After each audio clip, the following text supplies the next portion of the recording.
Doctor BR Ambedkar Konaseema జిల్లా ముమ్మడివరం నియోజకవర్గం. ఇది Mummidivaram main cadre RTC bus stand. ఇది ఉద్దేశపూర్వకంగానే 10 సంవత్సరాల నుంచి ఆపేశారు దుండగుల ఆక్రమణ కోసం. అంటే ఒకేసారి దండయాత్ర ఆక్రమణ చేత అనుమానం వచ్చేస్తుందని 10 రోజులనే ఉద్దేశపూర్వకంగా ఆపేశారు. దీనికోసం నేను 2 సంవత్సరాల నుంచి పోరాటాలు చేస్తున్న విషయం మీకు తెలుసు. దీని మీద ఆర్టీ వేసాను. ఆర్టీ మీద నేను కంప్లైంట్లు ఇచ్చాను. గవర్నర్కి ఇచ్చాను, డిప్యూటీ సీఎంకి ఇచ్చాను, సీఎంకి ఇచ్చాను, అదేవిధంగా జిల్లా కలెక్టరేట్కి ఇచ్చాను. అన్ని విధాల అందరికీ కూడా అంతమంది అధికారులు కూడా నేను కంప్లైంట్ ఇవ్వడం జరిగింది. దీని మీద ఒత్తిడి తీసుకుని వచ్చాను. ఈ ఒత్తిడి వల్ల నాకు 2 సార్లు RTC depot manager plus Vijayawada నుంచి కూడా ఫోన్లు చేసి రఘుకుమార్ గారు మీరు ఇచ్చారు ఓకే, మాకు ఆర్టీసీ బస్ స్టాండ్ లేకపోవడం మాకు చాలా బాధాకరంగా ఉంది. కానీ ఏంటంటే అక్కడ ఆర్టీసీ బస్సులో నాకు లోపల ప్లేస్ లేదన్నారు. మరి ఇప్పుడైతే సిమెంట్ రోడ్డు వేసారు. ఇంతకు మీద కంకర రోడ్లు. ఇంతకుముందు కంకర రోడ్ల మీద ఆర్టీసీ బస్సు వెళ్ళినప్పుడు ఇప్పుడు ఎందుకు వెళ్ళట్లేదు అనేది నాకు వచ్చిన పోతే చూసారా. నేను ఆల్రెడీ వీడియో చూపిస్తున్నాను మీకు. ఈ వీడియో ఆర్టీసీ బస్ స్టాండ్ లోపల నుంచి బయటకు వస్తున్నాం అనమాట. ఈ రోడ్ అంతా సిమెంట్ రోడ్డు.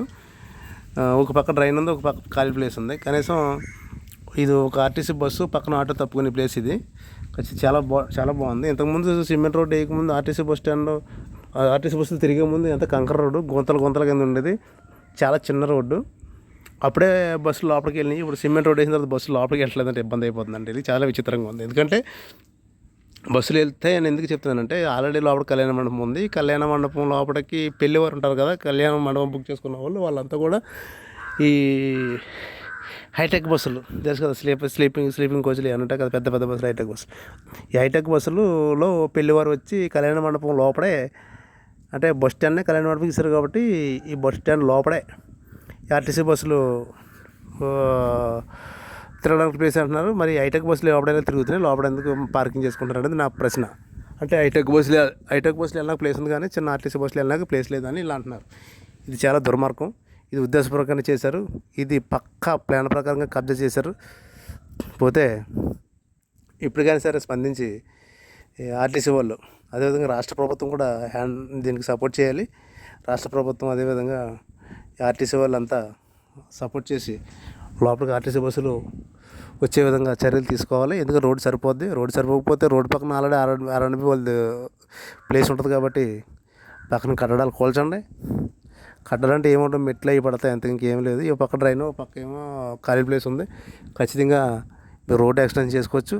ఖచ్చితంగా ఈ పనులనే కార్యక్రమం పూర్తి చేసి లోపల ఆర్టీసీ బస్ స్టాండ్ లోపల కూడా శిథిల వ్యవస్థ ఉంది. ఆర్టీసీ బస్ స్టాండ్ ప్రాంగణం పైన వాటర్ ట్యాంకులు కట్టేసుకున్నారు, ఆక్రమించేశారు. అది కూడా వాటర్ ట్యాంకులు కట్టేసి కళ్యాణ మండపం వాటర్ సప్లై పెట్టేసుకున్నారు. ఇది చాలా దారుణం. అత్తగారి సొమ్ము ఆల్రెడీ దానం చేసినట్టుంది ఇదంతా. దయచేసి రాష్ట్ర ప్రభుత్వం అదేవిధంగా ఆర్టీసీ వాళ్ళు స్పందించి మా కష్టాలు చేస్తారని కోరుకుంటున్నాను.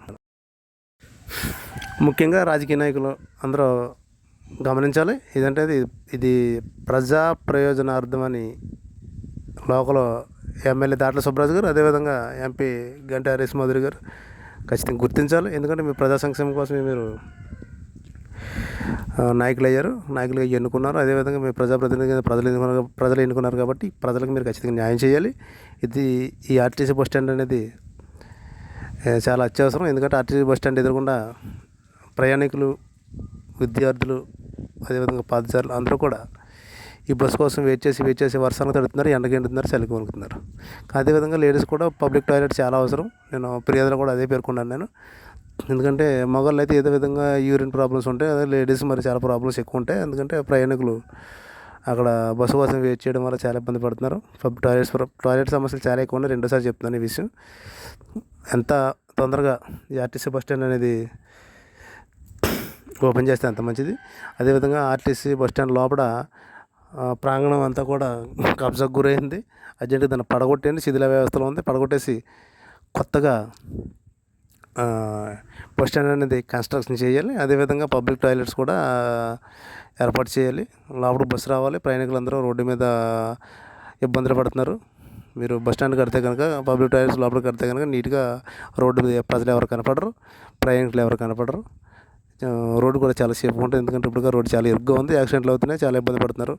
మీరు ఎంత తొందరగా ఆర్టీసీ బస్ స్టాండ్ అనేది ఓపెన్ చేస్తే అంత మంచిది. లేకపోతే ఉద్యమాలు జరిగే అవకాశాలు కూడా ఉన్నాయి, నిరాహార దీక్షలు చేసే అవకాశాలు కూడా ఉన్నాయి.